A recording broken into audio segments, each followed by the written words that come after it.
Nós estamos uma vez mais felizes por o Senhor nos dar esta oportunidade de cultuarmos ao nome do Senhor. Então a palavra do Senhor ordena: fala e não te cales.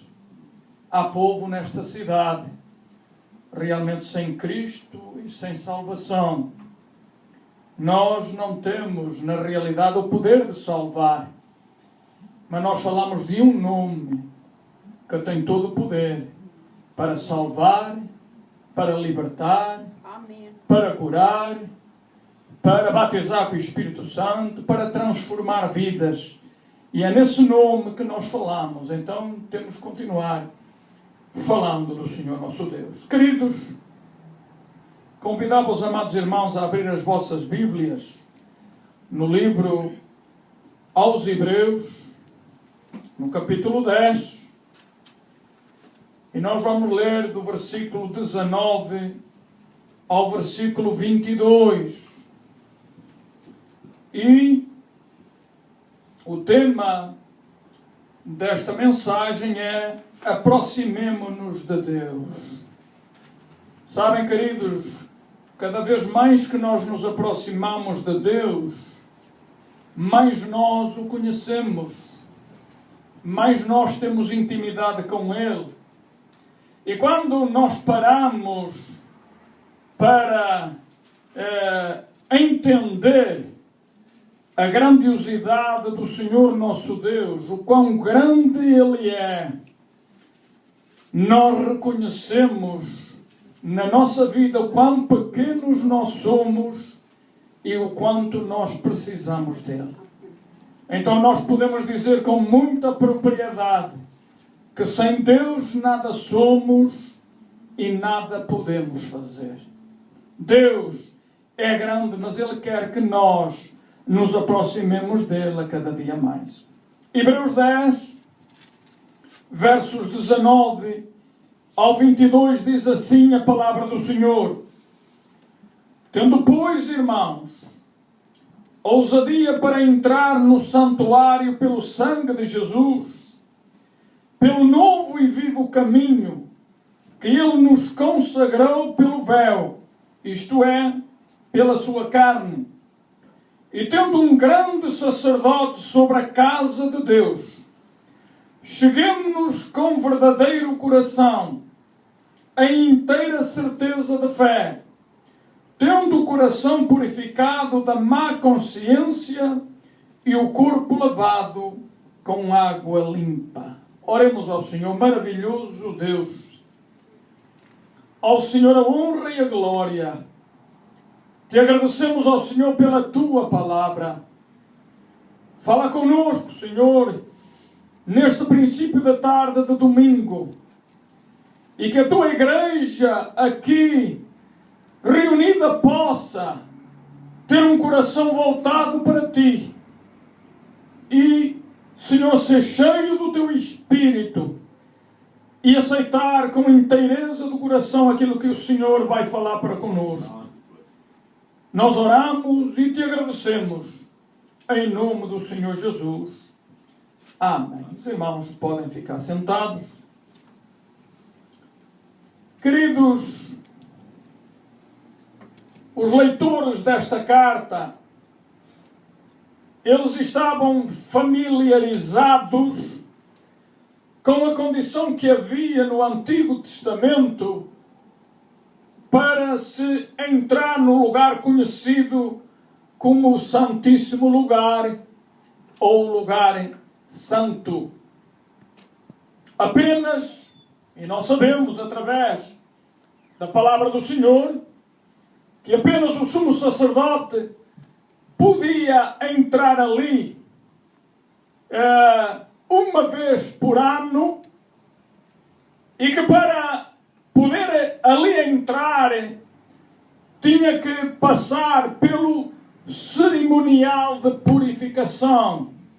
Ou seja, ele tinha que apresentar a sua vida diante de Deus, reconhecer as suas falhas, pedir perdão a Deus santificar-se, e depois sim, ele entrava na presença de Deus, porque ali era lugar da presença de Deus, onde ele ia interceder em benefício do povo. Ele ia interceder em benefício do povo. E nos versículos anteriores a esta passagem, o escritor está explicando aos leitores que Jesus realizou sacrifício plenamente capaz e eficaz, permitindo assim que todos tenham acesso à presença de Deus. A Bíblia diz que quando Jesus expirou, quando ele disse: Pai, nas tuas mãos entrego o meu espírito, quando ele disse: Pai, está consumado, realizei a obra que tu me disseste para realizar, ganhei a salvação para o povo, para a humanidade, e Pai, o acesso a ti agora está aberto. Diz a Bíblia que o véu se rasgou de cima a baixo. Não estamos falando de uma cortina como estas, queridos. Estamos falando de um véu com uma espessura grande. E diz a Bíblia que se rasgou de cima a baixo, o que significa que Jesus abriu. Ele agora abriu o acesso, e eu e você temos caminho aberto para irmos a Deus através do Senhor e Salvador Jesus Cristo. Por isso é que ele diz: eu sou o caminho, eu sou a verdade e eu sou também a vida, e ninguém vai ao Pai a não passar por mim. Eu sou o caminho. Eu sou o caminho. Então ele realizou o sacrifício pleno, capaz e eficaz. Não é preciso mais. Não precisamos de mais sacrifícios, porque o sacrifício já foi feito. O preço já foi pago. O trabalho foi realizado. E agora Deus não pede de mim e de você sacrifício. Ele pede de mim e de você obediência. Obediência a Ele, obediência à palavra dEle, e andarmos na plenitude da palavra e da orientação dEle. O irmão quer dizer amém? Quer glorificar ao Senhor? Queridos, no versículo 19, o escritor aos Hebreus, ele nos exorta, com base no sacrifício de Jesus, não temer e entrar na presença de Deus com confiança e liberdade. Amém. Então Deus faz a sua parte. Ou Deus já fez a sua parte através de Jesus. Abriu o caminho à sua presença. Mas para nos aproximar de Deus, conforme somos exortados, precisamos cumprir algumas condições. Eu e você temos condições. Deus mostra no versículo 22 de 4 condições. Eu prometo que vou ser rápido, queridos. Eu não vou estar maçando os irmãos muito. A primeira condição é a sinceridade do coração. Versículo 22 diz assim: cheguemo-nos com verdadeiro coração. Verdadeira sinceridade do coração. A nossa tendência é achar que as práticas religiosas são suficientes para nos aproximar de Deus. Não, praticar uma religião, eu já me aproximo de Deus. Mas nós vemos através da palavra do Senhor que não é bem assim. Às vezes as nossas motivações estão erradas. Em vez de querer Deus, estamos muitas vezes atrás das suas bênçãos. Vamos olhar um pouco naquela multidão que seguia a Jesus. Ela seguia a Jesus por algum motivo. Primeiro, eles gostavam dos discursos de Jesus. Mas eles eram também, a maior parte deles, uma multidão faminta. E Jesus operava milagres. Jesus fazia os coxos andar. Jesus dava vista aos cegos. Jesus ressuscitava mortos. Mas Jesus fazia uma coisa também. Jesus dava pão para os famintos. Jesus alimentava. E às vezes, queridos, as motivações são erradas. E Jesus, como sendo omnisciente, sendo aquele que conhece o coração do ser humano, a Bíblia diz que Ele é aquele que sonda o coração, é aquele que sonda os rins, é aquele que sabe o que vai no pensamento do homem. Jesus diz assim: ora, espera lá um pouco. Vós estáis seguindo a mim pelo pão que perece ou pelo pão que permanece? Qual é a vossa motivação para me seguir? E diz a Bíblia que alguns se escandalizaram com o discurso de Jesus, foram embora. E Jesus vira-se para os discípulos e diz: olha, queredes vós ir também? Qual é a motivação que nós seguimos a Jesus? O que é que faz com que nós realmente ao domingo nos reunimos neste lugar? O que é que faz com que nós tenhamos uma vida entregue nas mãos do Senhor? Qual é a nossa motivação? Estamos querendo a Deus? Ou estamos querendo as bênçãos de Deus? Em segundo lugar, queridos, o versículo 22 diz: em inteira certeza de fé. Temos que ter convicção de fé. O que é fé?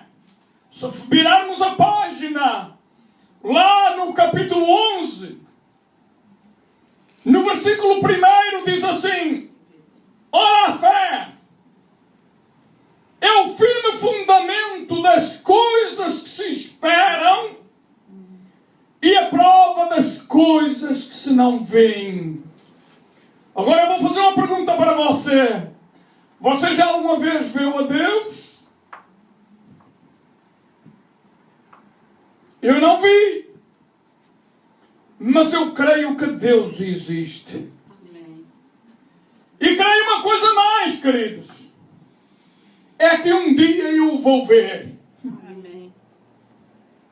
A Bíblia diz que um dia nós o veremos assim como Ele é. Então eu creio que Deus existe. Através de quê? Através da fé. Eu creio que Deus existe e que um dia eu o vou ver. Eu vou estar de face a face com Ele.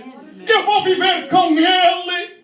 Onde eu não vou ter mais luta, não vou ter mais prova, não vou ter mais dor, não vou ter mais sofrimento, não vou ter mais fome, não vou andar mais às escuras, porque Ele é a luz, a glória dEle vai ser a luz, e nós vamos estar na presença dEle para todo sempre, através da fé. A fé é o firme fundamento, é aquilo que nos mantém vivos, é aquilo que nos mantém firme na presença do Senhor nosso Deus. Por isso nós dizemos: haja o que houver, venha o que vier, eu vou ficar firme na presença do Senhor nosso Deus. O irmão quer dar glória ao Senhor nosso Deus. Eu vou ficar firme, porque a fé é o firme fundamento de que eu vou ver o Senhor nosso Deus, eu vou estar na presença dEle. Convicção de fé. O escritor sagrado, no versículo 6 do capítulo 11, diz que aquele que se aproxima de Deus precisa ter fé nele. Capítulo 11, verso 6 diz assim: ora, sem fé é impossível agradar-lhe, porque é necessário que aquele que se aproxima de Deus creia que Ele existe e que é galardoador dos que o buscam. Primeiro, Sem fé não há como agradar a Deus. Estamos nas palmas das mãos do Senhor. Glória a Deus. Não apenas crer em sua existência, mas o conheça por experiência. Certamente que você já teve várias experiências com o Senhor. Certamente que já viu muitas vezes Deus operar na sua vida. Coisas que você diz assim, como é que isto aconteceu? Como é que foi possível isto acontecer? Foi possível, queridos. Porque o Deus Todo-Poderoso, aquele que guarda você até quando você está dormindo, Ele está agindo, está trabalhando em meu e em seu favor. Esse é o Deus a quem nós servimos. Queridos, essa fé deve produzir convicção. Deve produzir convicção de que mesmo nos momentos mais difíceis, em que nós dizemos muitas vezes, e agora? Quando o povo de Israel, como nós ouvimos na escola dominical, chegou lá, diante do mar, mar pela frente, monte pelos lados, o exército do inimigo por trás. O povo dizia, agora, não era melhor nós termos morrido lá no Egito? Não havia sepultura lá no Egito para nós? E Moisés começa a falar com Deus e Deus diz, olha, não fales, marcha!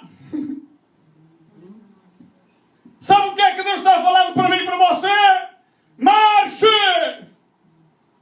Deus está lá! Deus continua operando hoje! E mesmo no meio da luta e da provação, Deus ainda continua abrindo o mar hoje! Glória a Deus. E sabe, queridos, eu vou dizer mais. Pela fé e confiança no Senhor nosso Deus, pelo conhecimento da grandeza dEle, eu vou dizer outra coisa, se Deus não abrir mar, você vai passar por cima das ondas. Vai porque o nosso Deus é grande. O nosso Deus faz grandes coisas, queridos. O nosso Deus é um Deus de grandes coisas. A convicção produz a confiança de que esse Deus é um Pai bondoso que ama, está pronto a suprir as necessidades dos seus filhos. Essa convicção produz uma determinação capaz de fazer o filho amado obedecer ao Pai incondicionalmente. Não põe condições. Senhor, tu mandas caminhar, é porque é para caminhar. Está difícil, Senhor, mas mandaste andar. Vamos andar. Veja o exemplo de Abraão, queridos. É pela fé. Convicção de fé. Abraão, lá em Gênesis, logo no início, no capítulo 12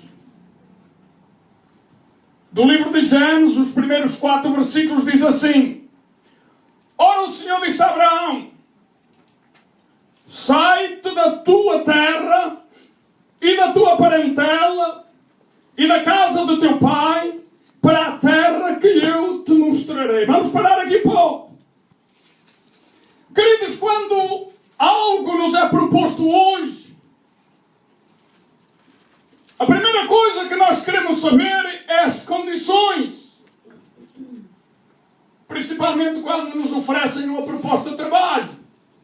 Quais são as condições que eu tenho? Qual vai ser o meu salário? Horário de trabalho? Se vou ter meio de transporte? Se as despesas vão ser pagas? Nós queremos saber, é normal. O ser humano não vai por aí de qualquer jeito, não é? Queremos saber. Quando o Senhor fala com Abraão e diz, olha, sai da tua terra, sai da tua parentela, sai da casa do teu pai e vai para um lugar que eu ainda te vou mostrar. O que é que isso significa? É que Abraão tinha que sair e ir para um lugar que não sabia para onde ia. Versículo 2.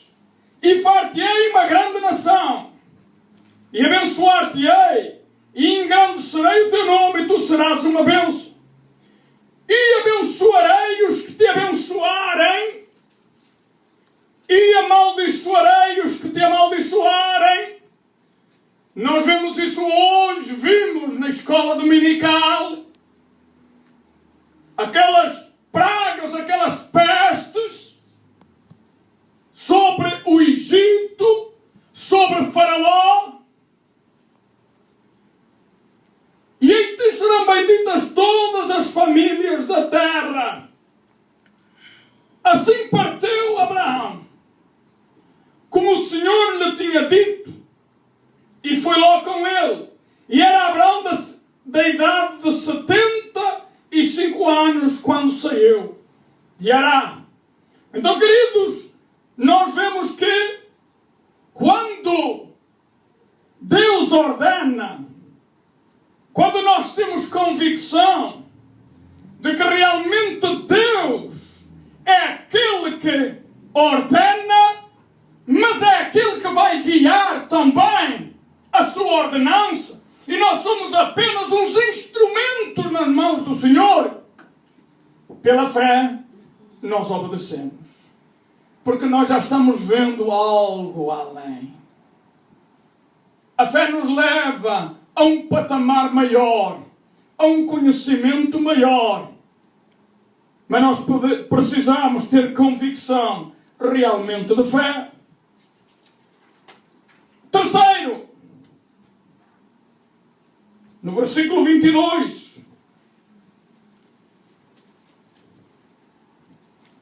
do capítulo 10 de Hebreus, diz assim: tendo o coração purificado, consciência purificada. Sabem, queridos, eu creio que Deus usa a nossa consciência para nos fazer sentir tristeza pelas coisas erradas que fazemos. E essa tristeza, queridos, tem um fundamento, tem um propósito. É produzir arrependimento na nossa vida. Queridos, vamos parar um pouco e pensar. Quando fazemos algo que nós achamos que a nossa consciência, que Deus aciona a nossa consciência, não é? Porque a nossa consciência, ela nos acusa. O homem tem algo que acusa quando algo está mal. Hoje, por exemplo, nos automóveis modernos, que é tudo sobre computador, quando algo está errado dentro do carro, há uma luz que acende, ou não é? Naqueles são computarizados, não é? Uma luz acende, aquela luz vai dizer que algo está errado ali.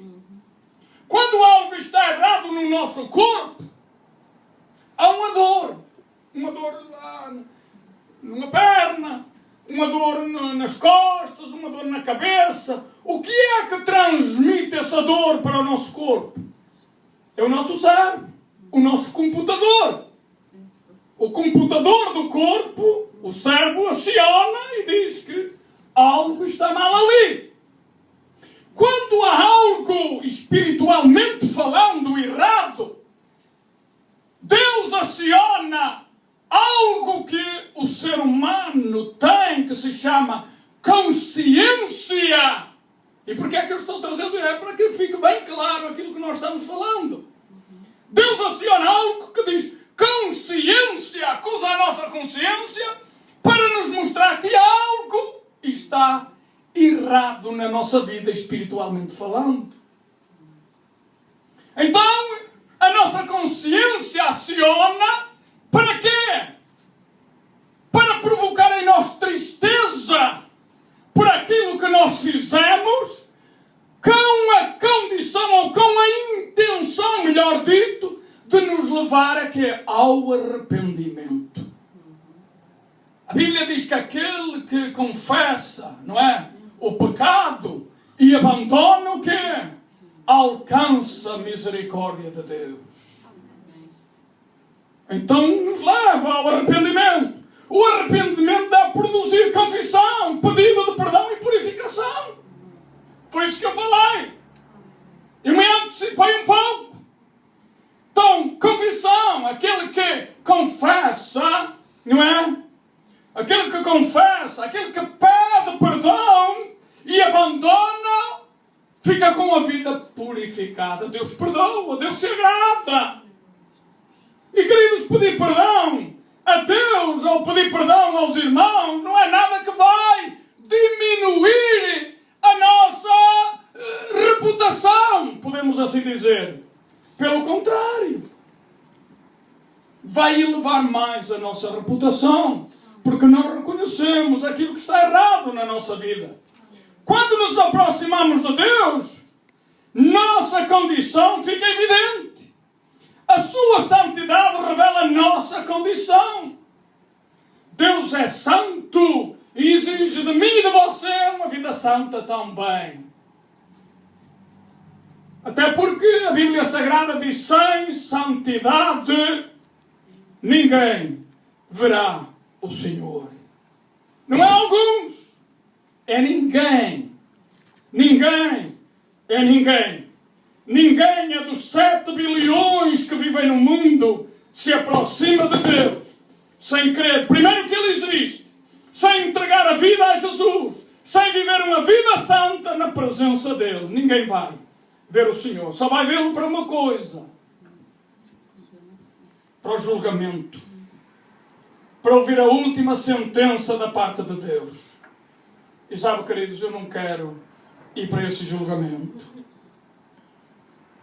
Eu quero entrar um dia na presença do Senhor e dizer assim: bem, bom servo e fiel, sobre o pouco foste fiel, sobre o muito te colocarei. Eu creio que esse é o desejo da igreja do Senhor aqui neste lugar. Aleluia! A sua santidade revela a nossa condição.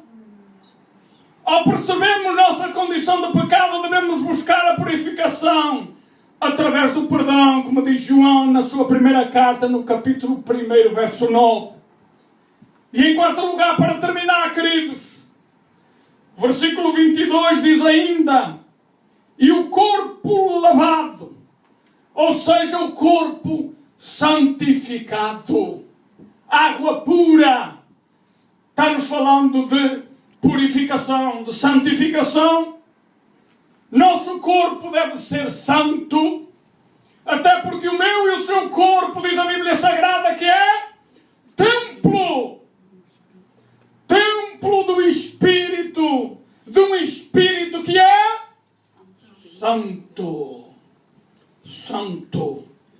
E Deus não habita num templo que não é santo, que não está purificado, que não está lavado com a água pura. Deus não está interessado apenas em nossa alma e espírito. Ele também se interessa pelo nosso corpo. Por isso é que Ele ainda hoje continua operando milagre, curando enfermidades também. Claro que nós sabemos que o que mais interessa para o Senhor nosso Deus é a nossa alma. Porque é a nossa alma que é eterna. O nosso corpo é temporário, é passageiro. Mas Ele continua cuidando do corpo também.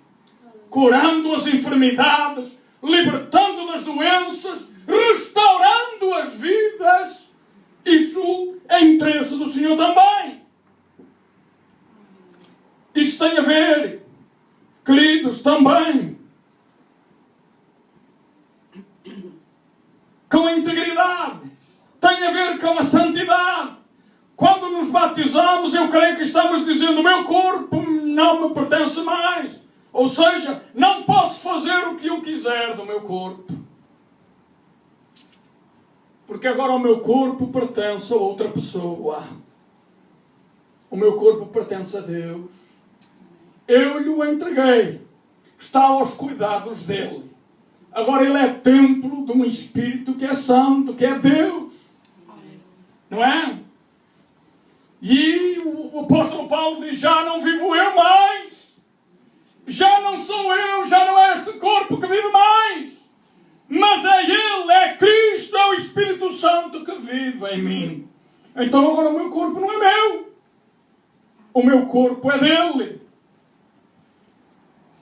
Agora o meu corpo pertence a Deus. Está consagrado, santificado, para manifestar nele a sua glória.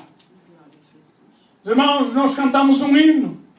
E nós fomos criados realmente para glorificar ao Senhor nosso Deus. Aleluia.